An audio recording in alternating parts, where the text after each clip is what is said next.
Welcome to Dualshock'd, the Brotherhood of Geeks PlayStation podcast. I am one of your hosts, Brett J. Rasmussen, and over here I got my other co-host, Spectre. Yeah! What is up, man? I don't have the physicality of you. I'm not even going to try.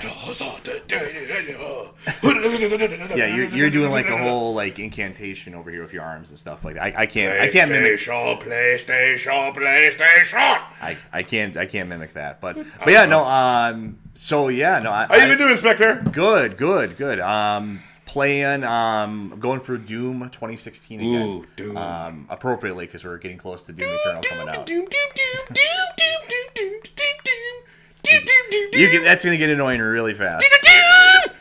But anyways, still a fantastic game. I'm going through it on PC now, because I've been kind of migrating over to PC. Of course, because PC Master Race is what you want. More or less, right? Yeah. But yeah, no, it's still has an active player base in the multiplayer, which kind of surprised me. I mean, it's 4 years old now. Just a lot of fun. Really, probably one of the best games of that year. That was a good year too. For 2016 was. Yeah, that was pretty good. And the multiplayer mode, still active and kind of an unappreciated aspect of the game. I mean, it was actually really well done overall. They updated it significantly. They actually eventually made all the DLC. I know you'd like this because they all the DLC crap, the season pass stuff. They basically made all that free. Yeah, so I do like that. They just added that into the game. So it was. I mean, it's actually a lot of fun to play because we don't really have a lot of arena type, old school type shooter multiplayer games anymore. At least on you'd see that it come out like new now. So. Yeah. But yeah, so I've been playing that. Nice. Bouncing between a bunch of different games. I'm kind of using this as an excuse to play some old games again. Okay. But yeah, that's kind of what I've been up to, more or less. Funsies, I've been playing. I went back to Darksiders 3. Nice. Okay, you enjoyed that. Oh, yeah. I love Darksiders. That's your series. Yeah. That's my jam. Like, and Darksiders Genesis comes out on Valentine's Day, which that's going to be my Valentine to myself. That's really sad. I'm aware. Fury is your Valentine? I guess so, but I play as Strife and War, so... You prefer the men. Shut up! No, so... How is the DLC for that game? So, yeah, actually, I haven't played the DLC since it. Like, I platinumed the game when it first came out. It took me about a little less than a month to platinum it. But I did, and then I haven't picked it up since, so I was like, I want to go ahead and play this. So I picked it up, played Keepers of the Void, which is the expansion campaign. Not bad. It's just kind of more of Darksiders 3. Nothing really adds to the story. But you get the Abyssal armor, which is the best armor in every Darksiders game. Like Death has one, War gets one, and now Fury has hers. So I like that. And then you get the Crucible, which is like a staple in the Darksiders games, where it's just waves upon waves. Like a horde mode. Yeah. So there's that, which I'm playing through, and then I'm playing through New Game Plus. So it's great fun. I love the Darksiders franchise. I'm extremely excited for Genesis. It's very different from normal Darksiders. It's top-down kind of Diablo look. Isometric kind of. Yeah. We were talking about that. Yeah. Like, that actually kind of intrigues me because I really like those style of games. And so even though I wouldn't call myself a Darksiders fan. I don't hate the games either. I think they're somewhere in the middle. Yeah. But yeah, so playing that. Anything else? No, I'm playing that. I've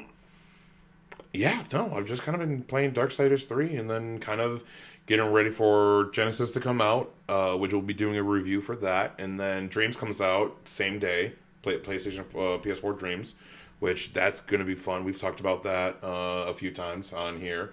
I'm excited. We're going to kind of start getting the games that we've been waiting for.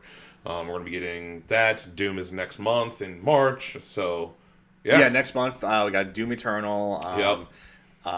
game I'll be playing. It's a game you play with your girlfriend. Really, that's what it is. What is? Animal Crossing. Oh yeah. I know we were trying to stick to PlayStation, but I've kind of. I have a broader perspective. Oh, I know. And look, I haven't played Animal Crossing, but I can't go ahead and deny that that's not a very anticipated game. It's just a very it's a very comfy game. It's not challenging by any stretch of the imagination. It's just a game you turn on, you just kind of relax. Yeah, you're doing tasks, and I don't know if that's my cup of tea. Mind you, I've never played Animal Crossing, so I don't know. You never played Animal Crossing? No, I don't know. It's maybe I'll pick it up for my Switch. I don't know. I really got into it. Like I said, it was a game you play.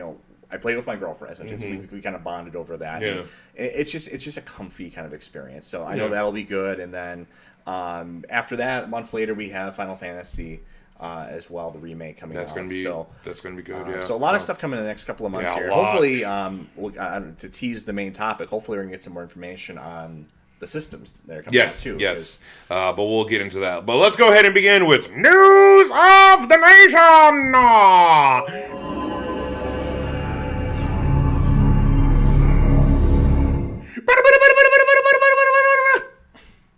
Yeah. All right, let's begin. So, first one is, this is kind of almost a given, but Last of Us Part 2 gets an M rating. Pretty much on its own website. You can go to PlayStation.com and go to the Last of Us Part 2 website, and on it says right there, just right in the bottom right corner, it's rated M, blood, gore, intense violence, nudity, sexual content, strong language, and use of drugs. I'm not surprised. Pretty much the same thing that was in Last of Us 1. So, I know. Will we get a lesbian sex scene in this game? I don't know. That's the only question I have about this game. Why do you, though? Who cares? That's the only thing to care about in this game. If it's in it because it's important to the story, then fine. But I don't know. I don't know what's in it. I'm excited for this. I can Google that later at a different time. Jesus at least we've got something out of this game. Okay. But no, I personally I'd give the game an O. For overrated. Shut up. Shut up. Whatever. You can go ahead and. I know it's your baby. I know you love that game for some reason. I do. It's really good because Last of Us 1 was honestly the best game of that generation of the PS3. So I'm told. So yeah. Mind you, right now, if I had to go ahead and say what is the game of the PS4, I'd say God of War. But we do have Ghost of Tsushima and Last of Us Part 2. For it, if we're talking about exclusives that kind of mean a lot to that system. Yeah, you had some other things I really enjoyed on it, but I those are remakes, like Shadow of Colossus. So in terms of an original PS4 game, God of War definitely take the title for me. Definitely. But let's go ahead and move on. This one I'm actually very fascinated at is that Platinum Games hits $1 million pledged to the wonderful 101 Kickstarter, which, man, that's awesome. So Platinum, pretty much on Twitter, they created a Kickstarter for Wonderful 101, and they want to see if people want to port it over. Yeah, because of course it was famously a Wii U exclusive. Mm-hmm. And it's got me really thinking now, what is left on. Because I'm a defender of the Wii U. I'm one of the few defenders of that system. And it's what is left on that system now. Everything has been ported. This is going to get ported now. It's what other exclusives are even left on that system? It's a gold. It's a kind of a gold mine, but it's kind of a tapped mine now because it's everything has been ported over to the Switch. Yep. And now this is coming. It's just what's left on that system anymore. But I'm very happy to hear about this because I heard that this was. Really well done. I didn't get a chance to play it on Wii U, but if it comes to Steam, I will play this. Yeah, it was within, I believe, Platinum Games has now surpassed $1 million in support of the Wonderful 101 Remastered Kickstarter campaign. Cedar tweeted a thank you Kickstarter campaigns, which was 130,000 plus backers, and a shared video of the team celebrating the new milestone. I believe that was within a day. I believe. Well, when you have projects like this that people are really excited about, it does tend to happen really quickly. Yeah, so. This was very quick. I've heard nothing but good things about this game. I just never got around to playing it on Wii U. But like I say, if it hits Steam, I will definitely pick it up. Yeah, and if it hits PS4, I will definitely pick this up. I love Platinum. I played Bayonetta. I've played like I've Legend of Korra, the Ninja Turtles game. Even though those were very quickly made, those were still fun because it had that platinum combat that feel brand to that. on there that you liked. Well, I mean, mind you, I picked up Legend of Korra because I love that show. But like the game itself, like if it was any other developer, I think it would have just failed. But Legend of Korra is just kind of a meh game. But then that's not bad, but it's not amazing. Could have done much better. But the combat that Platinum is so well known for is what kind of keeps it afloat. Does that make sense? Yeah. So like, I would have loved to see that. And hell, they Scalebound is a Platinum game that they were going to make on Xbox. But right now, it was canceled. And that's because Xbox was like, you're taking too much time.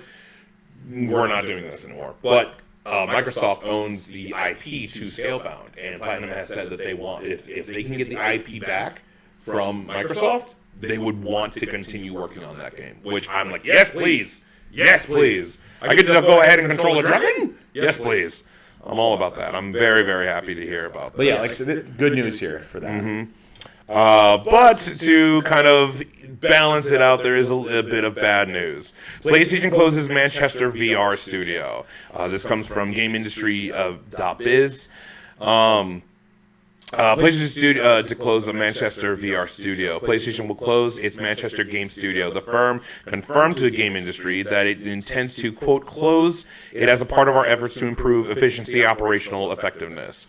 We understand the entire studio has been made redundant. The team was formed to create VR games back in 2013, and the firm has been working on an unnamed VR project. It is the third UK studio PlayStation has closed over the course of the generation of the PS4, with Gorilla Cambridge closing in 2017 and Evolution in 2016. Both studios have also been on PSVR projects before being closed. The Platinum holder still operates two first-party development studios in the UK, namely Dreams, developer Media Molecule, and Blood and Truth creators Sony London. So... Well, it's always sad to see a studio close. Yeah, I agree. But I think this is kind of a sign of just sort of the up and down history of the PlayStation VR. I mean, it's, for my opinion, I mean, I gave it a shot. I know you had a different experience with the VR. I know you enjoy it. For me, I don't think it's quite there in terms of, I mean, it's a budget option compared to what you'd experience on PC. Mm-hmm. But the problem is, with VR, you really have to kind of go big or go home because... At least for me, you need to have that. I've had kind of the different experiences of having the PlayStation VR and trying out, kind of a more advanced VR headset, and then that's kind of the direction I'm going in now. It's like my next headset's going to be like maybe the Valve Index or something like that, something or a Vive or something like that. You need something that can handle the and put things out in a good frame rate and a good resolution because it's discombobulated enough as it is. Yeah. So. You need to have something that's an advanced piece of equipment. Yeah. I don't think the PlayStation. I think the next iteration that they have, maybe their successor to the PlayStation VR, might be something that's more viable. But for the PlayStation VR itself, I think it's good as a if you're on an extreme budget and you're just trying to dip your toe into the VR experience, it's not a bad product. I just don't think if you're more of a someone that's I'm not a hardcore VR player by any stretch of the imagination, but if you are more into that, you really need to be on like a PC with a dedicated piece of hardware. I mean, I can partially disagree. Like you're not wrong that the VR does not have the power unlike the Vive or the Oculus. I'm talking about like the ones the normal ones, the high end ones. I do know that Oculus has I believe it's called the Oculus Quest, which is just a portable one. You just put it on your head and you can go. But for me, it's not. It's really. I want to try it. The new other one that's on the market now is the Valve VR headset. Valve actually has their own dedicated VR headset. Oh yeah. So that, I have heard about that. I want to check that out, and they have their Half-Life Alex is or Alex is their kind of their title pushing that. But mind you, when I think of VR, I think of video games. That's what I want to use my VR for. I don't want to go it's cool that I can go oh man, I'm at a concert and I'm just in the audience, I can see everything, but that's cool, but I want to play video games when I'm using VR. That's why, like, I very much highly recommend the PlayStation VR, because one, it is compared to the other high-end VR headsets, it is more cost efficient for it, because you already have a PS4, you go with that kind of thing, and it's very good quality for the price that it is. Like, I'm honestly surprised with the quality that it is for the price it is. I think especially when it launched, it was good for the price it is. I think now you're starting to see more budget VR options. So I don't know. I think they need to do another iteration, or they need to come out with like a hardware version 2 of it something for the PlayStation 5 that takes advantage of its power. Yeah, and I feel that may be the goal they're going for. And I will say there hasn't been that one like system seller for the VR itself. Like and I think that's why they're like Iron Man VR, because that's only on the PSVR. It's not going to be on Oculus or whatever. That's kind of that's the one that they've been promoting the most. There are good VR games that are on the PSVR, like Skyrim and Doom, and Blood and Truth. Those are Moss and Astrobot. Those are all really good, but you need something that can sell that, because even with Skyrim and Doom, why would I want to get a VR headset when I can already play it normally? They're great games in VR. And the problem with those games too, like Skyrim, Doom, there's even Fallout 4 VR as well too. The problem with those games, those are games that you can literally spend like easily 5, 6, 7, 8, 9 hours playing at once in one stretch of time, more or less. You can really just binge those games for hours and hours and hours. And that's something that's really difficult to do with a VR headset. You don't really want to have a VR headset on for 12 hours. It just doesn't work that way. So VR is kind of like, it's sort of like, it has something in common with mobile games in a way, where it's like for short bursts of time. Half hour, maybe an hour at most, and it's hard to make what we can traditionally think of as a AAA experience that's a killer app of a game that you can only play for a half hour at a time. So I think that's the inherent problem with VR, until it gets to the point where it's so advanced that the kind of the inherent physical problems with it, the motion sickness, things like that, that's just a non-issue. Once it can become so advanced that becomes a problem. But I still recommend the PSVR. Like, if you're like, you want to try it out and you want to kind of get that good high quality. I mean, you can get it's probably still the cheapest VR headset setup you can get right now. With you get a PlayStation 4 for a couple $100. You get the VR headset for maybe $200 or less. So you can get set up with games for under $500. That's pretty good, and have a PlayStation 4 on top of it. Yeah. So I mean, it still has some value, but I'm curious to see what their next iteration out of it. And kind of where the marketing is, because I remember when the VR first came out, you had games like, you had normal games, but they had a VR mode connected to it, like Resident Evil 7. That was kind of a big one, where you could play Resident Evil 7 normally, or you can play the whole game in VR. Star Wars Battlefront 1 had one. They did one with Call of Duty Infinite Warfare. There were a few other games. I think Tomb Raider did it. You need to have it kind of like that too, where it's like a separate game. It's built from the ground up for VR. Because if you just take, here, we're going to grab Skyrim off the shelf and we're going to make it VR, it's like, it never was meant to be played that way. And it doesn't really work. And that's why I like games like Moss and Astrobot Rescue Mission and Blood and Truth were made for VR, and they're very, very well done. So, and that's why I'm looking forward to Iron Man VR. That's going to be very good. But to everyone at Manchester VR Studio, we hope that all of you are able to find another job, another gig, all that kind of stuff. Because seeing a studio close is never a good thing. Yeah, and it's really common in this industry, So it's. I understand the business wise, but it still sucks. It still sucks. Let's move on. The next topic is that Marvel vs. Capcom 2 will be joining the EVO lineup for its 20th anniversary. And the 20th anniversary, I'm talking about Marvel vs. Capcom 2.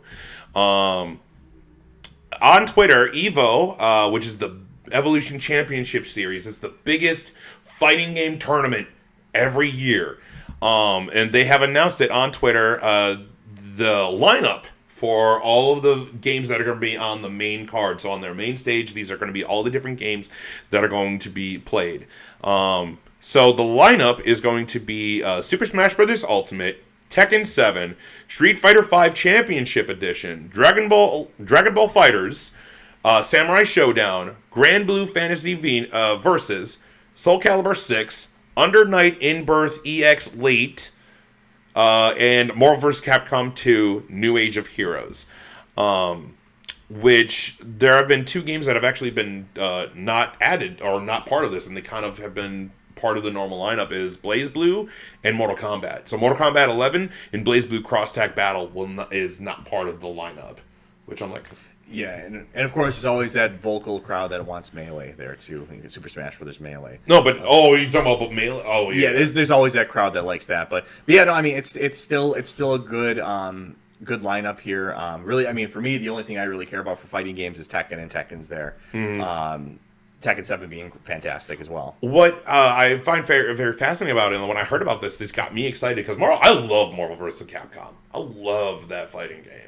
When I think of that game, I think of the arcade experience playing as a kid, you know. So I enjoyed it, I had a good time with it. I was never very good at it. I mean, it was very much a game where you just kind of spam the buttons, you know. You didn't really think about it too much, but it was just fun to play and see all the characters kind of match. Well, I mean, mind you, I disagree. Like, I mean, to us, that's what we did, but like, there is very much a when it comes to fighting games, there is very much a technique and a style on how you play these fighting games. Even with I play Soul Calibur. That's probably the fighting game I play the most. I love it that Soul Calibur 6 is part of it. And I think Soul Calibur 6 is the best Soul Calibur fighting game out of the entire franchise. So I'm very happy to see that. But as I was saying, what makes this very interesting is that Marvel vs. Capcom 2 will have a, quote, Tournament of Champions, which will be an 8-player invitational tournament featuring the game's best players of all time. The last time the Marvel vs. Capcom 2 was included in the lineup was back at EVO 2010. So it's been 10 years since they've had Marvel vs. Capcom 2. That's great. So this is a good lineup. Seeing this is very much a good lineup, and I like watching EVO. I like watching EVO, as I remember getting really excited when they were doing Injustice. I love Injustice.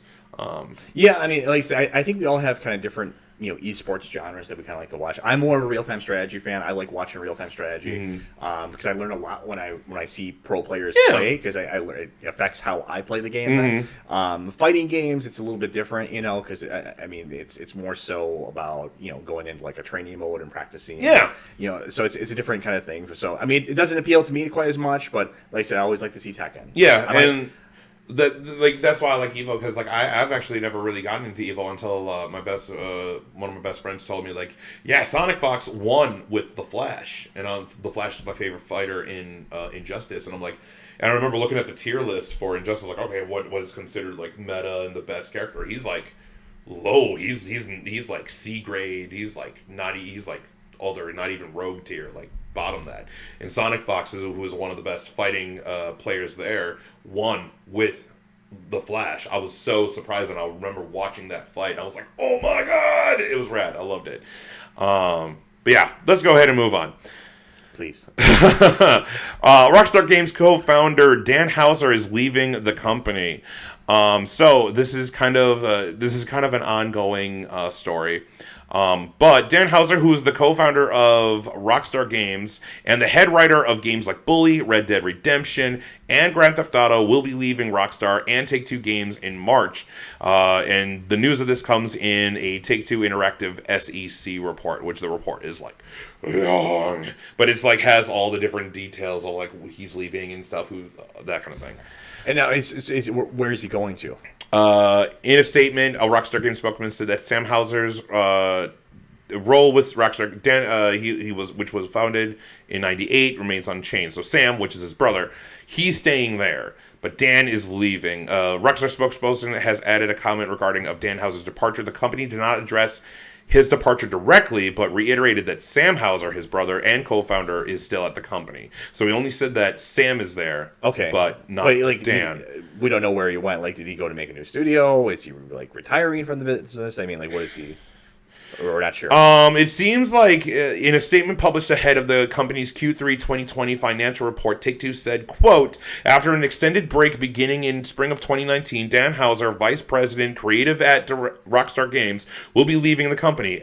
Dan Houser's last day will be March 11th, 2020. We are extremely grateful for his contributions. Rockstar Games has built some of the most critically acclaimed and commercially successful game worlds, a global community of passionate fans, and an incredibly talented team, which remains focused on current and future projects. So it sounds like maybe he's just kind of taking like sort of an early retirement or a break from things. Yeah, because it's stated that Houser already took a quote extended break that began in the spring of 2019 after the launch of Red Dead 2 in November of 2018. Because it can be kind of exciting sometimes when people leave studios, because they can go and often make their own studio, and a lot of times they'll go and kind of make their passion project. It's sort of like what you see like in the film industry, where a director makes it big with something, then they have their passion project that they really wanted to make. So yeah, like, and sometimes those things are really interesting. Yeah, like I'm going through. This is coming from IGN, and I'm going through it, and there's nothing that says where Dan's going, and I think that the reason is that he's still there until like mid-March. Yeah, so maybe he doesn't want to say where he's going or what's going on. But it just kind of goes through, like, he's been Dan Houser has been credited on a writer for most of the GTA games, included from Grand Theft Auto 2 to Grand Theft Auto 5, as well as the head writer of Bully, Red Dead Redemption 1, Max Payne 3, and Red Dead Redemption 2, which are almost all of those, like GTA 5, Bully, Red Dead 1, Red Dead 2, GTA 4, GTA 3, like all of them critically acclaimed. Oh yeah, like that kind of stuff. Even Max Payne is a fun game. It didn't like do as well as like some other games, but like he was still part of that. That's really good. So yeah, I hope I'm looking forward to see what Dan Houser will be doing. And I don't know with Rockstar. I mean, kind of what is your opinion on Rockstar right now? Just kind of as a whole with the games that they've been doing and with like everything. I mean, fantastic developer. I mean, they make some of the most successful games ever. Not really my cup of tea anymore. I like some of the older Grand Theft Auto games, particularly Vice City. I enjoyed Red Dead Redemption. I haven't gotten around to Red Dead Redemption 2. I will eventually. But I mean, it's some people. I mean, a lot of people. I mean, it's like their favorite developer. I mean, with good reason. I have a lot of respect for Rockstar. I really can't think of any points to criticize about them. They do their own thing and they do it really, really well. They can get a little, they can overdo it a little bit with their microtransactions and stuff like that. But I think overall, though, really, probably one of the most consistent developers of all time. They never really have had like I can't really think of like, many Rockstar games that really missed the mark. That were like bad. That were like bad, and bombed. And, I mean, really, pretty much everything they've done has been successful in some way. Because I believe you had some games from Rockstar that were just like they're not bad, but they're not amazing. I mean, there was like some old stuff like Rockstar Table Tennis and some weird stuff like that. But I mean, like aside from that, I mean, all their big, tentpole games are. Have been wildly successful. So I mean, they definitely know what they're doing. But yeah, great developer. Just like I said, really not my personal cup of tea. For me also, like I love Rockstar, especially when it comes to their single player narratives. Their single player games like LA Noire, the single player. LA Noire, if I had to pick a favorite, would probably be LA Noire. Oh, I agree. But like Bully and the campaigns and even the campaign in GTA 5 is fantastic. I will say though, I do blame Rockstar for they're kind of partially the reason with like the kind of the with how microtransactions became so big, because they were testing the grounds, and because GTA 5 was so popular, they did that. So I think they're also partially to blame, and I know like that's why they promised in GTA 5 we were going to get more like single player campaign DLC like in GTA 4. We got those episodes of Vice City or whatever. But we never got those. We were supposed to get more of those heists, those big, huge, multi-layered heists, but we never got those. It was just like more multiplayer stuff. You're at the casino, add this, that, and the other in order for you to spend more shark cards and crap. And I know that's where the money is, so they're focusing that route. And like the multiplayer for Red Dead 2 was an absolute disaster. The single player is fantastic. It's absolutely amazing, but the multiplayer for Red Dead 2 is not good. So, I mean, when Rockstar focuses on their single player, it's fantastic. But, like, I don't know. Could this mean that with Dan leaving, could they now become more multiplayer focused? Because that your head writer, not only the co-founder, but the guy who's, like, made pretty much the best games of your studio is leaving. Yeah. So, like, let's see how it impacts things here. I mean, so, yeah. Let's move on. Activision plans to reveal, quote, several remasters in 2020. So this one I think you're intrigued by. Activision says that players can expect more remasters and, quote, reimagined experience from in 2020 after the success of revived franchises like Crash Bandicoot, Spyro, and Call of Duty Modern Warfare. During our Q4 fiscal year 2019 investor call earlier this week, and that would be the week of February 7th. So like early February. Activision Blizzard CEO Dennis Durkin revealed that in addition to new games and IP, Activision will, quote, continue to tap into our portfolio of beloved IP to bring several remastered and reimagined experience to our players in 2020, which we'll announce closer to launch. Activision has already released successful remasters, Crash Bandicoot Insane Trilogy, Spyro Reignited, and then the reimaginings, which is Call of Duty Modern Warfare, the new one, 2019, which has been a soft reboot. And then it goes on with its IP.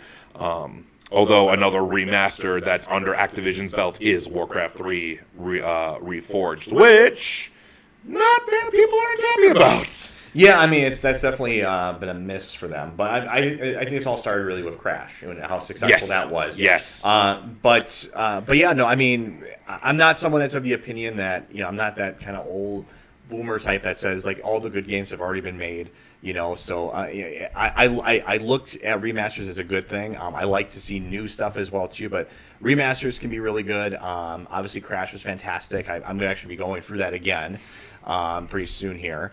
But yeah, I think this is good news. I'd like to see some more remasters. Hopefully they put as much love and care into them as they did for Crash. Yeah. But I mean, of course, it's highly dependent on which titles they choose to remaster. Yeah, well, I mean, kind of continuing off of that is that there may be a Crash Bandicoot mobile game that's been allegedly leaked. Yeah, so, like, if this is what they mean by remasters, I'm like, really? Yeah, I mean, I couldn't care less for mobile games. I know they make a lot of money, and that's why they keep pumping them out. But I don't care for them. It's sort of like VR. Like, there's like maybe one or two titles I can point to that are good, but for the most part, they'll never supplant and replace traditional gaming. Yeah, because from Eurogamer, just kind of going off of this, is that Eurogamer has found that there, from Twitter, from Jump Button, is that there may be a Crash Bandicoot mobile game. And the game can be signed up for now. The way the link was found was by searching the name on Facebook after previously being a fan of the Facebook page, being tied to a Brazilian ad. And it looks like, from the pictures, looks like a temple run. Like an endless runner Crash Bandicoot game, which it does make sense, but my God, what are you doing? What?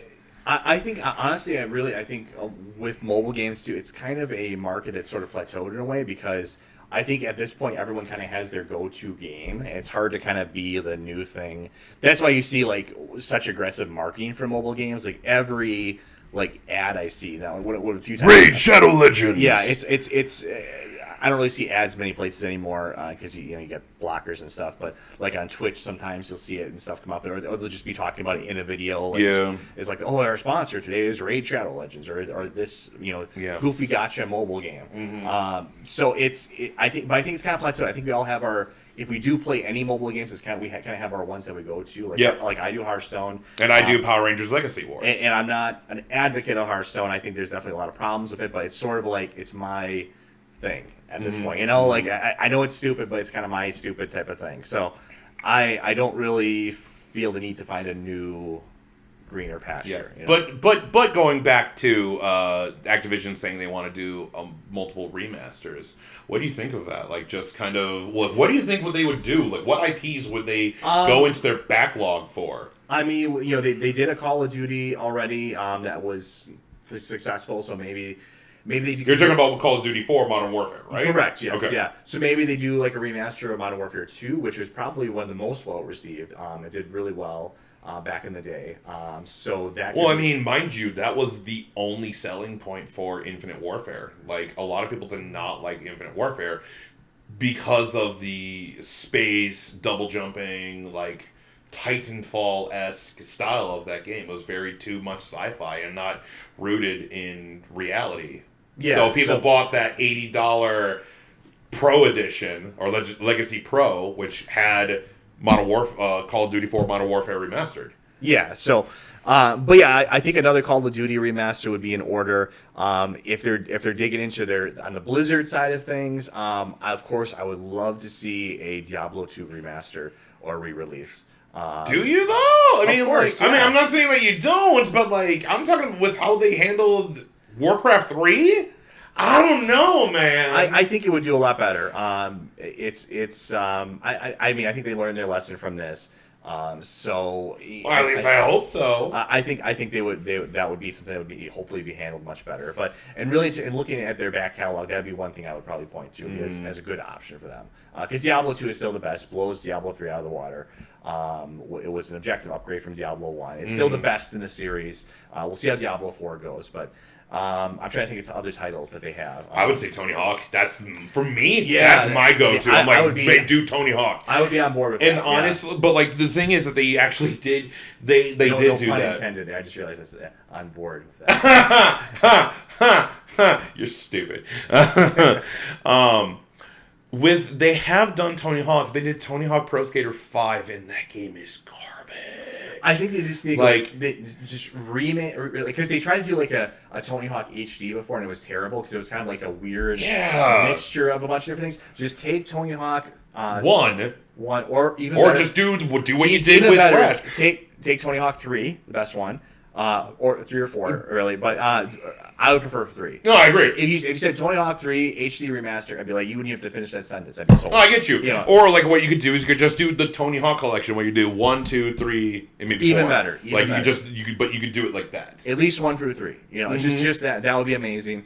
You got me. Like I would be on board with that. But 100%. like, man, you really need to spend time with this, because the thing is that like the reason why Crash Bandicoot succeeded so well, Activision didn't care about Crash at all. The reason why is that PlayStation, because of the contract they have with each other, PlayStation went, hey, we want Crash. We want a Crash game. I know you own the rights to it. We want a Crash game. And it'll be only on PlayStation. Here's a bucket of money. Make a Crash game. Go remaster Crash. And they did. And Crash Bandicoot Insane Trilogy is fantastic. Yeah. And then they did Spyro, and that's amazing too. So like, when it seems like whenever Activision has no faith in a game, that's when like those are the best ones. Well, because part of what made those games appealing too was they didn't really change much about them. They still played basically the same, more or less, with some minor differences. Yeah. But they still felt like the original games. Yeah. And I think that's important, because when you have, I know that. We were just talking not too long ago about Medieval and how it's like, oh, well, it plays like a PS1 game. Like, well, that's because that's. But that's the point. That's the point of it, and that's great. And either you love that or you hate that about it. And I think when you're remastering games, you got to keep it kind of that core there. Otherwise, if it feels too different, then you end up with that Tony Hawk HD remaster, where it just does not work. Or Tony Hawk 5, or Tony Hawk 5, or the Silent Hill remasters where they changed a bunch of crap for no reason and it feels awful. Yep. The closer you can stay to that original, the better. But also you can also change nothing, and I think Tony Hawk HD is when they didn't keep it to the core. So Tony Hawk HD was like, what is this game? This doesn't feel like Tony Hawk.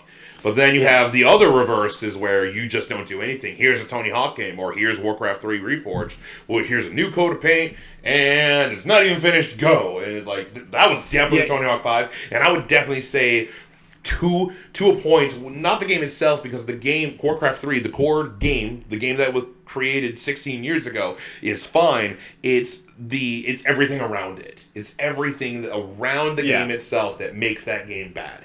Because if you look at, we've talked about it before, if you look at that game in a vacuum, it's fine. But you can't, because of how much utter crap is around it, if that makes sense. I agree, yeah.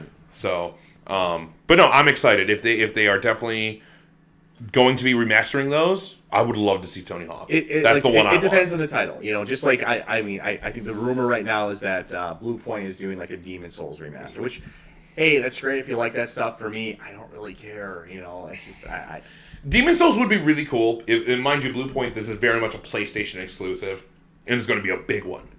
Yeah. If it is Demon Souls, that's awesome. People love Bloodborne and Dark Souls and that kind of thing.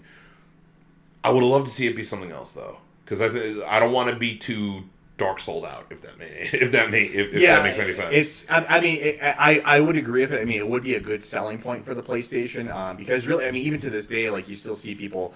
They call the PlayStation 4 it's sort of the Bloodborne machine. Because that's like the main one that most people realize, especially the early years of the PlayStation 4. That's what they really. It's like, okay, this is the justification for having the system. Exactly. There's not much else on it, but this is why we have it. Yeah, like for me, it was Infamous. That's what sold me. Like Infamous Second Son, I was like, yes, I'm here. That was my selling point. I'm like, yes, I'm going to buy this day one so I can see this game.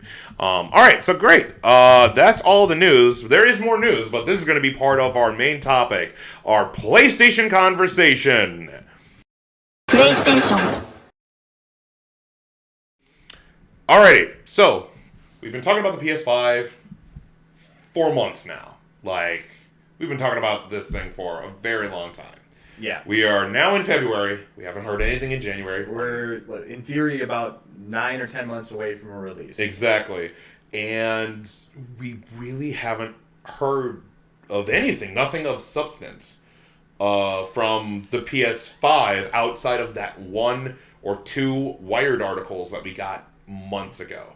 It just kind of, and it's just kind of rough specs. It's just confirming a couple drive, things, 4K, and backwards 8K, compatible PlayStation 4 at least. So, there's a lot more we don't know. Exactly. We basically have a logo and some vague information about the specs. Which, oh my god, that logo, yay! Oh my god! It was the greatest thing I've ever seen in the history of time! Oh my god, that logo! Did you see that logo, Spectre? It's so good. It looks exactly the same as the PlayStation 4 one, which looked exactly the same as the PlayStation 3 one. Fuck that logo, though! PlayStation 2 was the last time they actually had a unique logo. It would actually look kind of different and unique. But that logo, though. Yeah. Did you see it? Did you see it? I saw the logo. I mean, whatever. I'm over exaggerating because it literally is just, hey, the PS5. I give them credit. They're the one console manufacturer that's kept it simple. There's no PlayStation Wii or Xbox One or PlayStation 1X or something like that. It's just simple. The Xbox Series X. It's just simple. 1, 2, 3, 4, 5. It's very basic. So we haven't really heard much about it, but there have been some developments, not like to PS5 itself, but so first and foremost, that there is an official PlayStation 5 website up, but it's not fully ready to unveil the next-gen console, which is the PS5. So this is an article from IGN, but this is pretty much everywhere. But on the PS5 website, it offers no new information to the upcoming console, referencing everything that we've already known about the PS5 features. Specifically, the website explains that Sony's reveal of PS5's release date, price, and launch games is on the way. From the site itself, quote, "We've begun to share some of the incredible features you can expect from the PlayStation 5, but we're not quite ready to unveil the next generation of PlayStation. Sign up below to receive updates as we announce them, including PlayStation 5 release date, price, and upcoming roster of PS5 launch games." Which, when I heard about this, I went to the site, put in my email, got it done, bam. So, I don't know. You'll be in the know. Yes, along with everyone else. But there have been leaks and different things, and we've talked about it about the specs and stuff. But pretty much is that there's now a PS5 website that you can go to, and you can just be like, "Hey, I want to get updated on the PS5." Woo! That's it, which is fine. But yeah, I mean, I think part of it is, of course. they're kind of watching their competition as well, obviously, just like they did last time. We know that they're very aware that obviously Microsoft is releasing Series X this year. And even though, I mean, the PlayStation 4 is in terms of console sales is in a commanding lead of the market. Yeah. It's among the top 5 now. I think we have to talk about how we're entering a very different. 2020 is very different from 2013 in terms of our gaming habits, and I mean, in 2013, if you go all the way back then, I mean, the idea of like a digital only console was revolting. Yeah.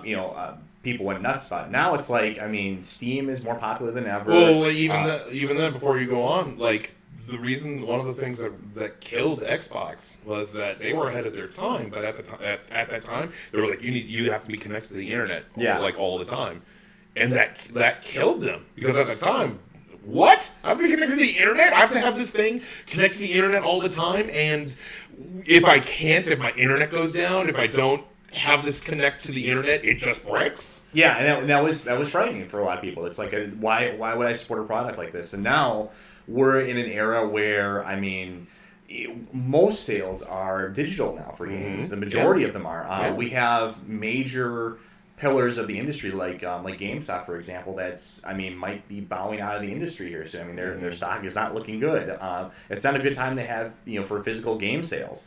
So it's a very different generation we're moving into. VR is a thing now. Yeah. I mean, it's you have more competition now than ever. I mean, the biggest game in the world right now is Fortnite. That is a digital-only, free-to-play game that makes billions of dollars monthly just off of digital sales. Games as services are kind of the predominant thing now in a way. That's also kind of different from 2013. So it's, I mean, the world has changed quite a bit in the last 7 years or so. So I think that's gonna be. I don't think that these consoles are, the Series X or the PlayStation 5 are going to be radical departures, but I think they have to kind of go with that perspective. So I think one thing that would necessarily entail is I've heard a lot of rumors about at least a 2 terabyte hard drive. That seems fairly reasonable to me because if people are buying their games, almost exclusively digital, you need a lot of storage space for that. Yeah. Or like even for me, like I have a 1 terabyte PS4 Pro, and like I have to continue like deleting games off of it because of DLC or games that I'm already playing or whatever. It's already taking up all that space. It's easy to go for all that space. The solid state hard drives. I mean, back in 2013, I mean, obviously they existed, they were a thing, but now it's just become like a standard. Like you can't buy a new computer that doesn't have like a solid state hard drive anymore. And it's great. I mean, I like that I can turn on my PC and literally less than 30 seconds later I'm in a game. You can't do that with a PlayStation 4. So I mean, these are welcome changes that the systems are probably going to necessarily have. For me personally, like I think the line between PC and console has become so blurry as to be almost non-existent anymore. Yeah. To the point where especially the Xbox is sort of just like a budget pre-built PC in a way. Yeah. They really are. I mean, they don't have exclusives anymore. They're also on PC. We're talking about Xbox, right? Yeah, I'm talking about Xbox. Yeah. So I'm talking about the changing dynamics. How things are different now, and I think I mean that's going to be one of the things I'm going to be most curious about as because as someone that's kind of transitioned back into PC gaming at this point is this thing going to have exclusive games? Because if it doesn't, then I can just pick this up on Steam eventually or whatever. Is that going to be something they're going to go forward with and kind of like Nintendo has, where there's these core franchises that will never leave the system? Is that still going to be a thing for the PlayStation 5? That's my biggest question. Yeah, well, I mean, there's that, but then, like, how with when it comes to the PC space, we haven't really talked about it, only because we're very PlayStation focused. But just to kind of talk about PC for a little bit, you have the Epic Game Store and Steam kind of going at it because Epic Games, because of all that Fortnite money, they went, okay, this developer and this developer and this developer, we'll give you this boatload of money if you just put it on our store. Like Metro Exodus, it was about to launch on Steam last year, and then within about a month or two before it was going to be released, it got pulled because of the Epic pretty much saying like, hey, we'll give you loads of money. And that's definitely a problem in the PC space. And I mean, I'm not just saying this as kind of a Valve loyalist, because I have a long history with them. I love their games. Yeah. They made some of the best games of all time. Counter-Strike with Half-Life. Left 4 Dead was amazing. Obviously, obviously I have a bias in favor of Valve, but I just think that the Epic Store, at least right now, I don't think it's that serious of a competition for the Steam, because it is buying. You are buying up exclusives. Well, but they're buying the biggest games that people are excited for. Not really. Biggest games, Control. They bought Borderlands 3. Well, Borderlands 3 being one of them. But it's still, these are games that are coming to Steam. It's timed exclusively. I think it's the important thing to remember. Metro, I believe, is actually on Steam now. Control is coming this year.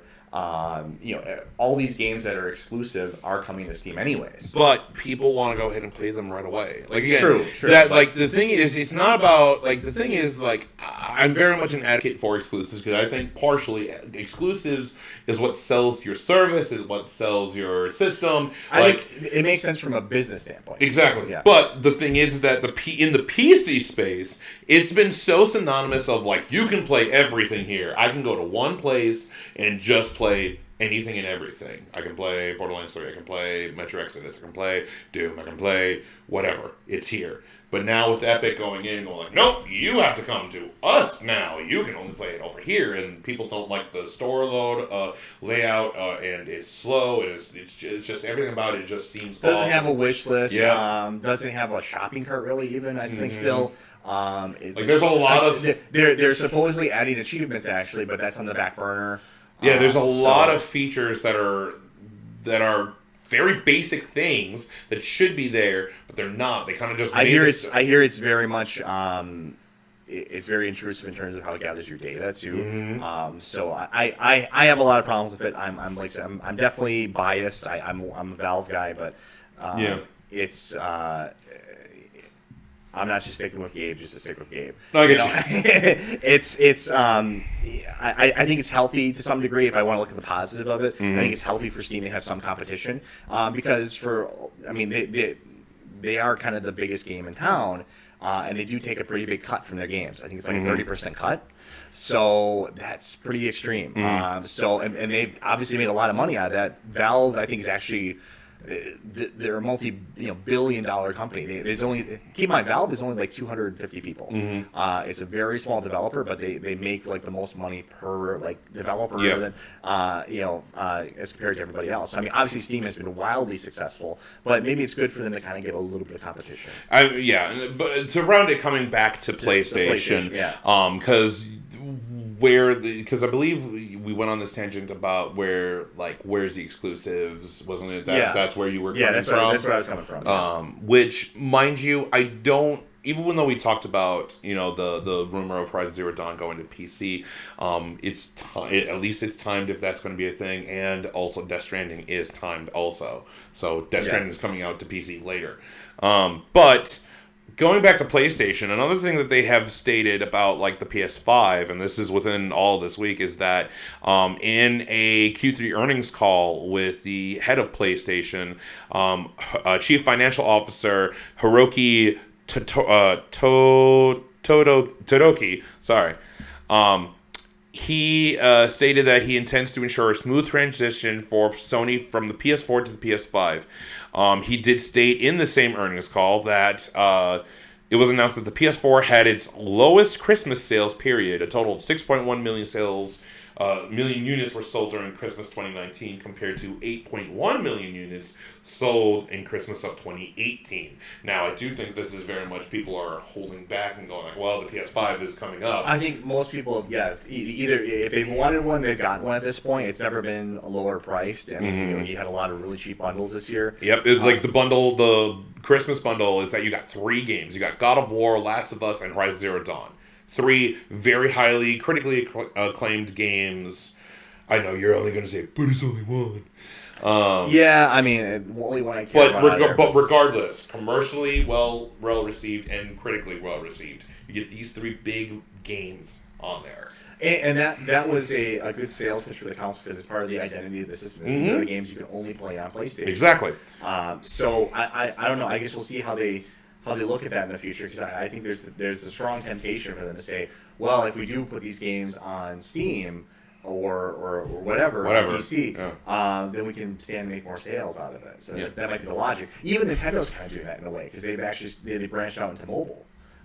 So I mean, even they're the most kind of isolationist, closed border type you can imagine when it comes to their games. They guard them with their lives, but at the same time, they're like, well, let's throw out a Mario game, a Fire Emblem game that's doing insanely well.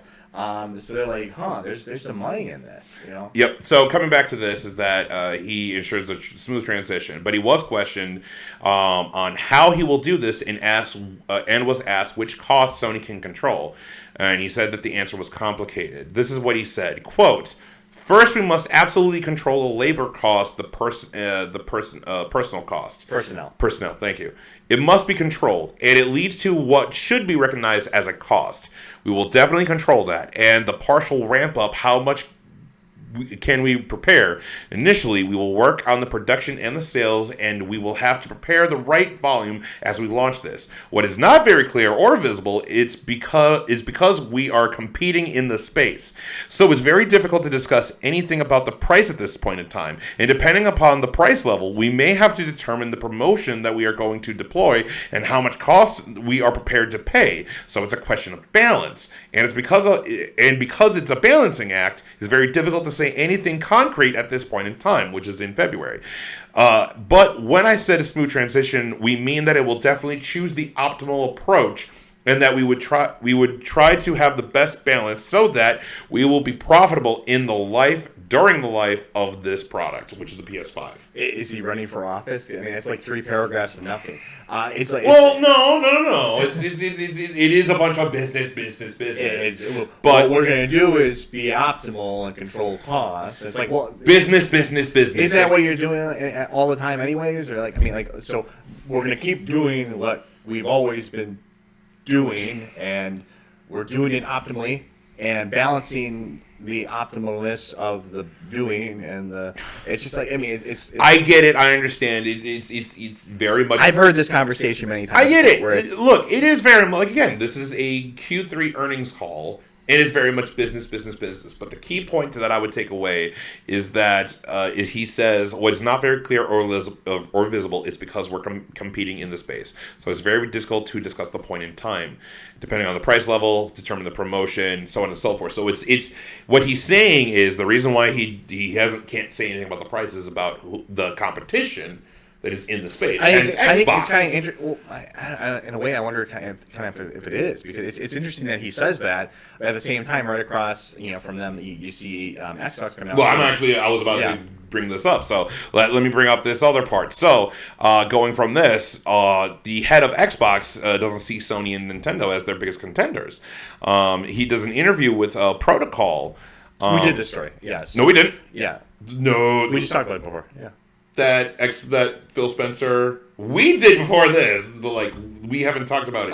Well, I thought we did. Okay. No. So, Phil Spencer has said that he does not consider PlayStation or Sony as their biggest competitor. In an interview with Protocol, Spencer said how Microsoft and Xbox see Amazon and Google as their main competitors going forward. It's because those tech companies both have top-end global cloud infrastructure, which Microsoft also has thanks to its Azure platform.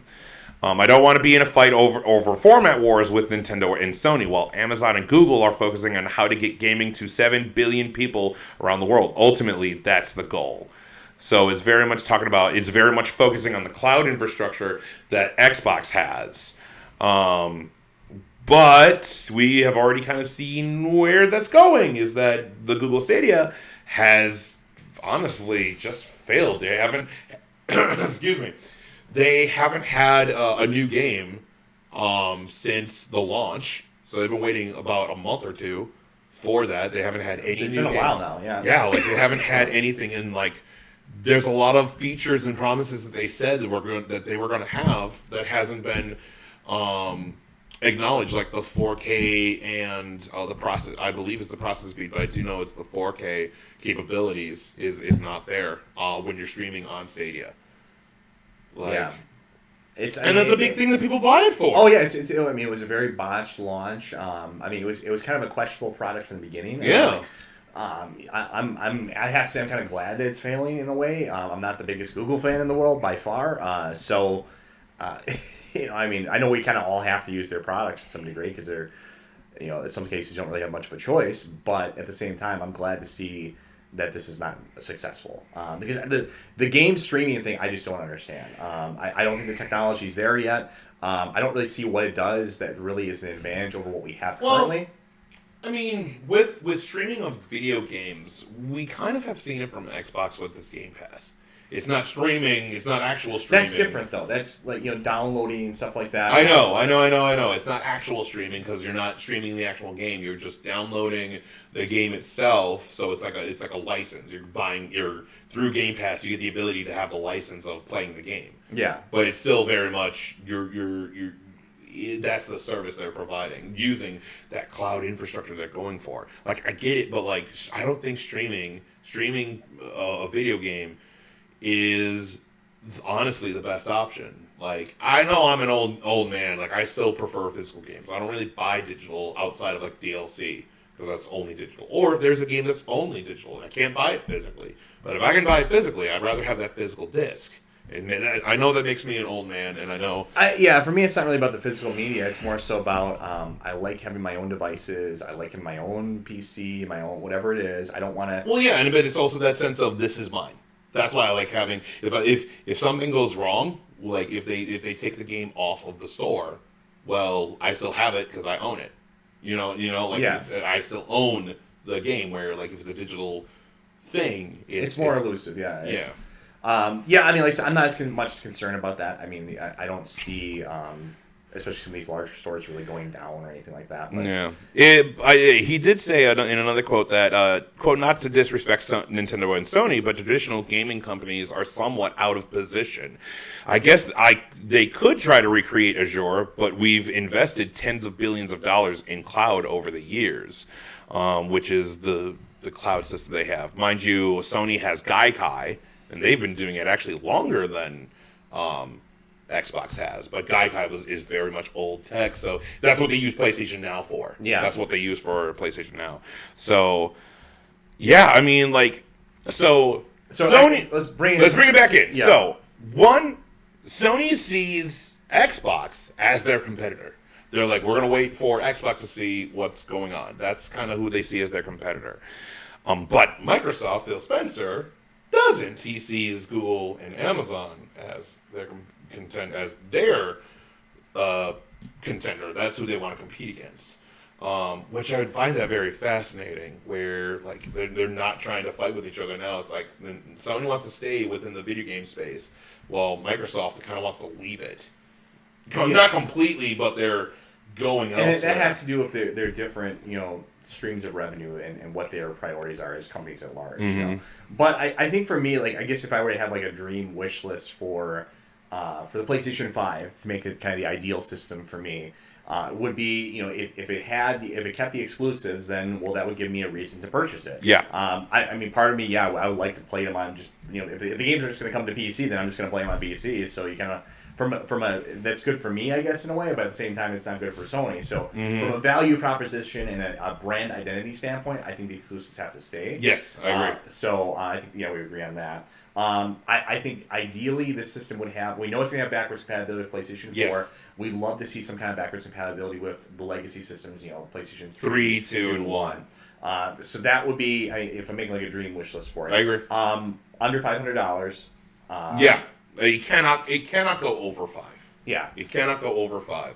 Mind you, didn't we spend $400 day one on the PS4? Wasn't it? We did. Okay. It was $399. It was $400 day one, and the Xbox One was $500. Correct. Honestly, like the only reason why is that I don't mind the $500 if Xbox doesn't undercut them. You know what I mean? Yeah. It comes out like a $399. Yeah. Exactly. Because that could be a problem. I know that the rumor is that Xbox is going to have some sort of Steam integration. I don't know if PlayStation's ready for that right now, but that could be a cool feature to have. Yep. So kind of doubles your library in a way. So yeah, I mean, I don't know. For me, it's like I'm coming at this from a very different perspective from you. Like you're getting it no matter what. Like you're 100% on board with it. Oh yeah, Mr. PlayStation. I'm kind of I've oscillated back and forth between consoles a lot and PC, and I'm kind of back into PC again now. More recently, and so I don't really see anything that the system will have that really would be like a huge draw for me aside from exclusives. Because I already have a PC that's more powerful than the PlayStation 5. I don't. It's not a power standpoint, and you're never going to match the customization and the power of a PC. Yes. It's just not going to happen.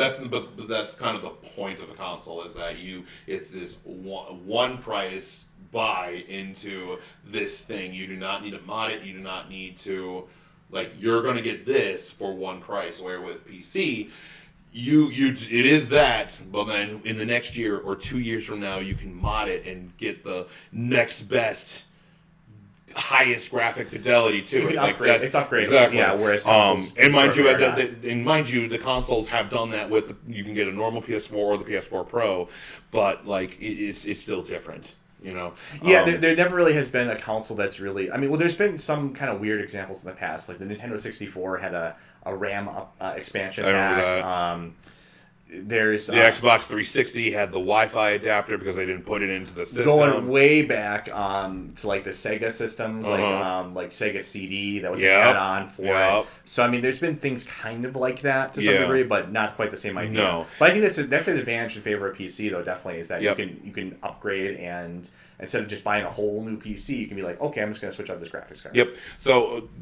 One, it's the competition is the way that both Xbox and PlayStation look at their competition is sparsely different.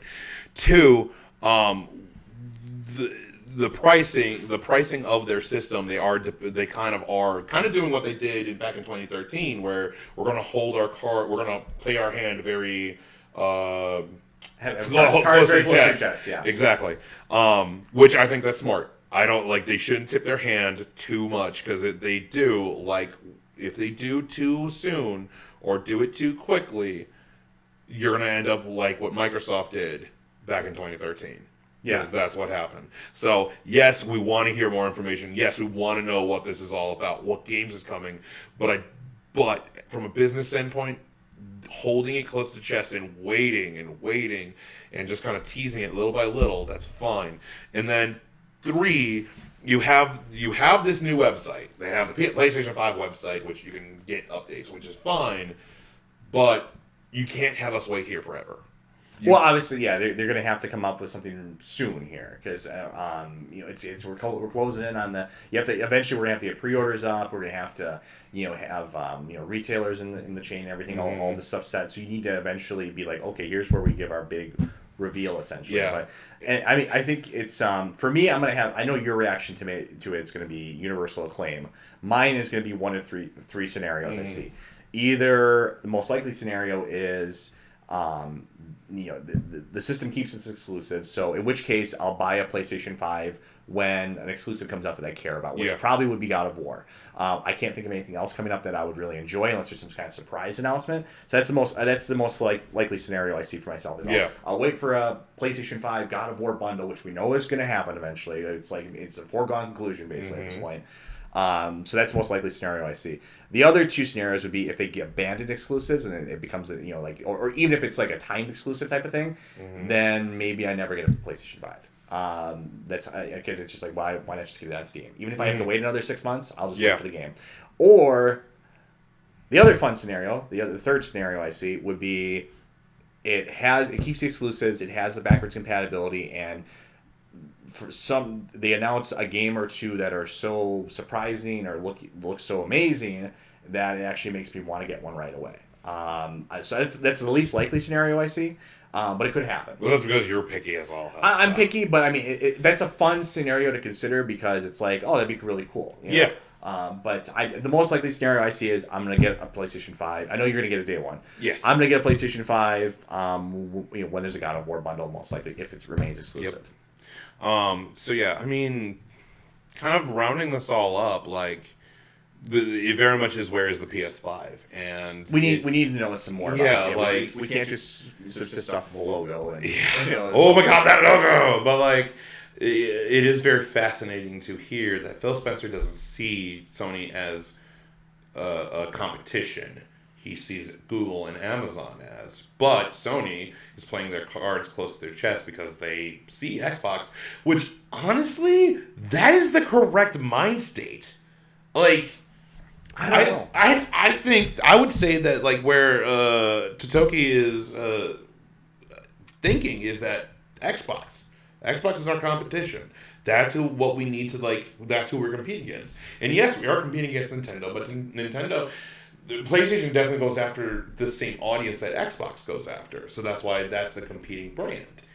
And I think that's the correct mind space, because then if Xbox goes, well, we want to compete against Google and Amazon, then you're like, what Google and Amazon are trying to do is that they're trying to come into the video game space, but failing at it. Like we've already seen it with the Stadia. Oh, it's going to be a streaming system, and you can do all this. And like that's fine, but you're like the way that you've done it, and I'm not surprised what Google has done with what has happened to Stadia. I think they're coming at it from different ways though. Like Amazon, for example, they're way into the gaming space. I mean, they do have games that they're producing or backing in a way, like New World, I think is one that's coming out.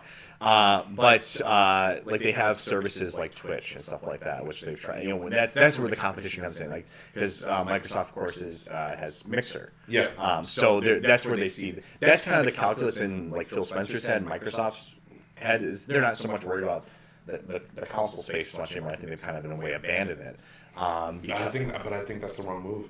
I'm not saying don't do Mixer and don't do what you have, but like don't. I think it makes sense. It's kind of in a weird way. It's sort of like what Nintendo did. Nintendo, I think, realized after Nintendo 64 and GameCube that it was never going to compete 1-to-1 again with PlayStation. Mm-hmm. So what did it do? It kind of went in business, there's two different strategies. There's the blue ocean and red ocean. Red ocean is, it's red because there's blood in the water. It's where you're fighting neck and neck with the other guy. Yeah. You're killing each other over, competition. Or there's blue ocean where you do something new. You're the only one in that ocean. Hence the Wii. Hence the Wii, something different. Hence the Switch, something that's really kind of quite like it. Mm-hmm. Even the Wii U, as much of a failure as it was something. It was different. A good idea, but because of how they told developers, like, "Hey, you're going to let's not go down that. I get you. But point was a unique idea. Yeah. But I think that's kind of what Microsoft is looking at, like too. It's like, well, we're not going to outsell. We're not going to have an Xbox that sells 100 million consoles. But what we could do is leverage our cloud service, our things like Mixer. We have these big IPs that we have a lot of. That we can put on things like Steam and make popular again. Like a big success story was Age of Empires 2 Definitive Edition. That came out. That's a super old game. That's like a fucking like 20-year-old plus game at least. I played it as a kid, and not only did they release a really well done, if you want to talk about a good, a good PC RTS, amazingly well done. The Definitive Edition literally is the Definitive Edition. It's the best way to play it. Yeah. Not only did they do that, but they actually have tournaments going for that game. That game is like 25 years old. So and good. Has, tournaments in 2019 that were going for it. Yeah. So just really, I think they kind of look at a different strategy. Like we're not going to outsell the PlayStation 5. We're going to have these services like Game Pass, things like that people love, and that's maybe they see that as more sustainable long term, because then you have people hooked into these. Everybody wants to have that monthly subscription model. It's like they want to hook you into that. Even PlayStation wants that. So Nintendo even has that now. Mm-hmm. So everybody wants to hook you with a monthly subscription thing. But I think what they're realizing is they have to get you into that ecosystem, and they want to keep you there somehow, because not everyone can just have everything. Because otherwise you just kind of adds up too quickly. Yeah. So it's not like I can have my your Game Pass and your PlayStation Plus and your Nintendo. Some of us have that, but it's. They want to kind of hook you into their service. And I think that's what Microsoft's strategy is. It's like they'd rather you be a Game Pass subscriber than that you bought their new Xbox. No, and that's what it seems like. And mind you, that is a good idea. I love the Game Pass, and I'm very happy that has succeeded because that has succeeded.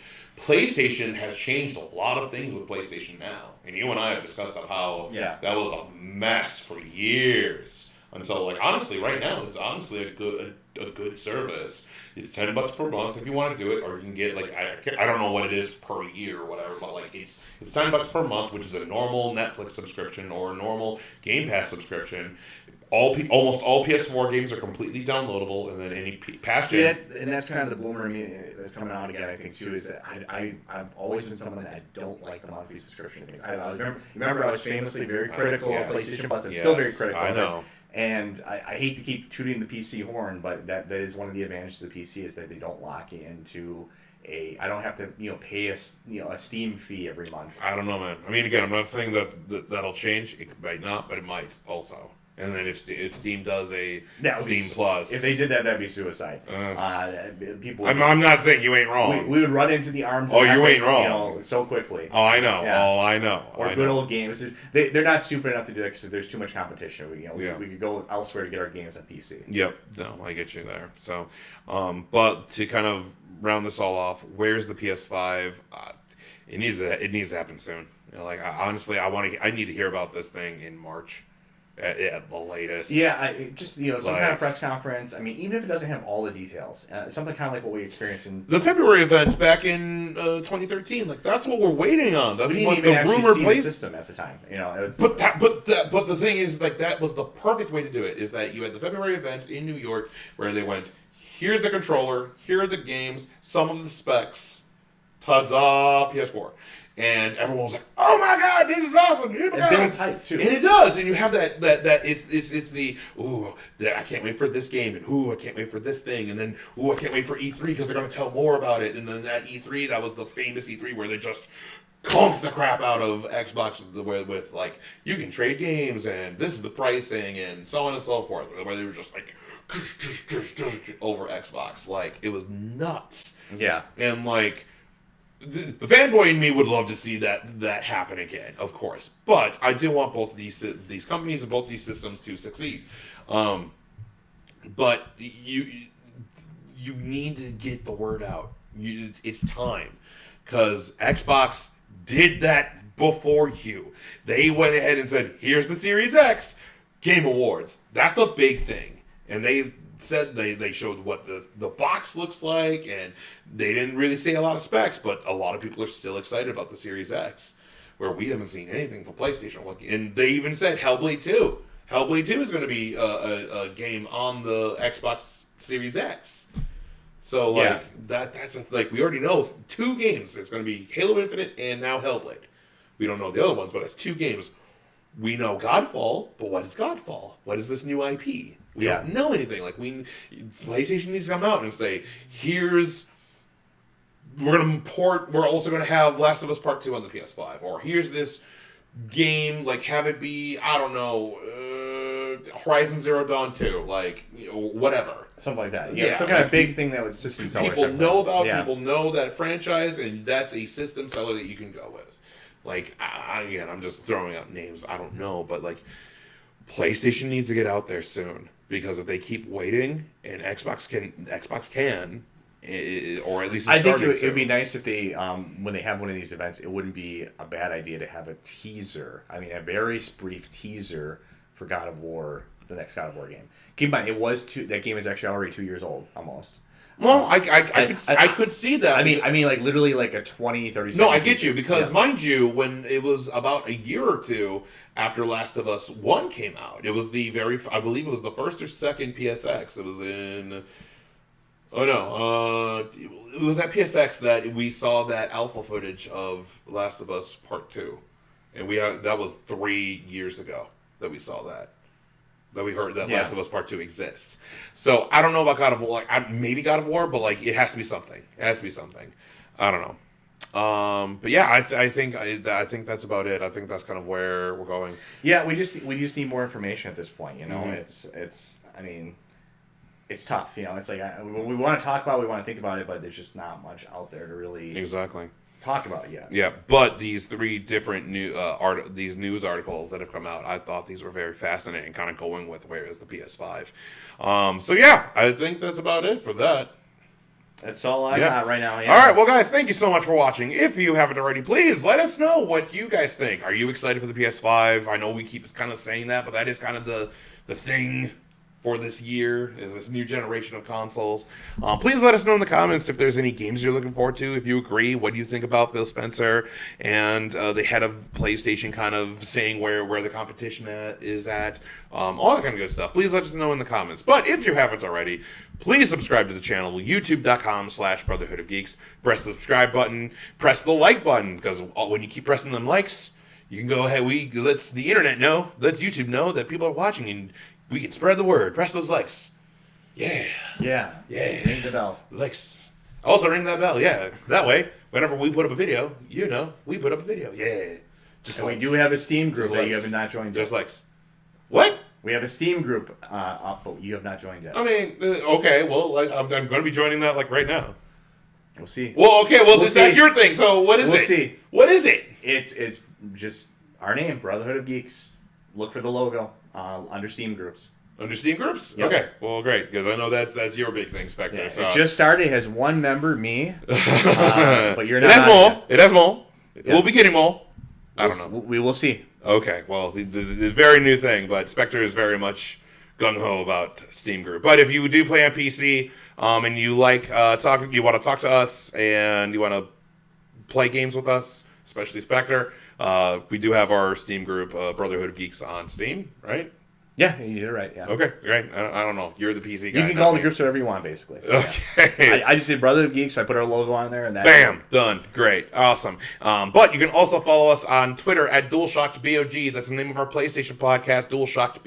You can also follow us on Facebook, which is facebook.com/The Brotherhood of Geeks, and then you can also follow us on Twitch at twitch.tv/Brotherhood of Geeks. All the social media platforms. Yay!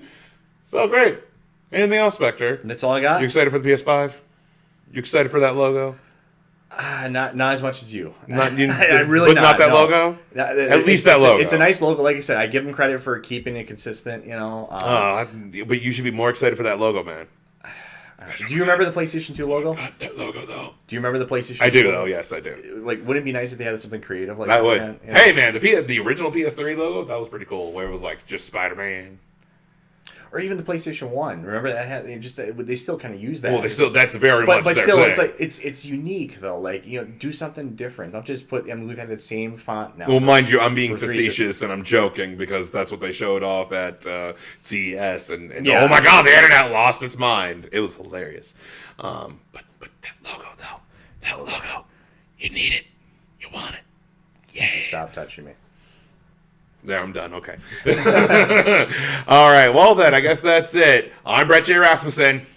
I'm Spectre. And as always, live to play together. We'll see you guys next time.